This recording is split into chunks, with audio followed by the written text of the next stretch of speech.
একটা কথা করবো, যে কথাটা আমি তখন বলতে ভুলে গেছিলাম। আসলে ফুড ব্লগারদেরকে নিয়ে মানুষ যে কটাক্ষ করে কথা বলে, এটার পিছনে একটা বড় কারণ আছে।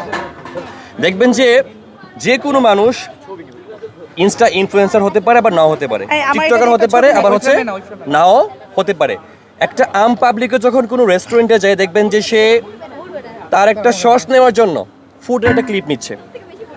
এটা সেটার নর্মাল একটা শর্টকাট একটা ভয়েস দিয়ে ডেডিকেটেড, সে ব্লগার না হওয়া সত্ত্বেও সে সোশ্যাল মিডিয়াতে এটাকে পোস্ট করতেছে।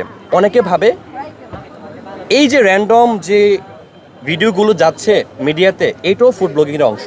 আসলে ওই যে ট্রাস্ট ইস্যু যেটা থাকে না, আপনি ডেডিকেটেড যারটা ভালো লাগে তাকে ফলো করেন, যাকে আপনি ট্রাস্ট করেন তারটা ফলো করেন। আশা করি আপনি সব ব্লগারদেরকে গালি দেওয়ার দরকারটা নাও হতে পারে। That's it. আমি খাইতে ভালোবাসি, আমরা কেউ পারবো না। ভাই আমরা আরো কন্টেন্ট ক্রিয়েটর আছে, তাদের একটু ভাই আমি একটা কথা একটু অ্যাড করবো।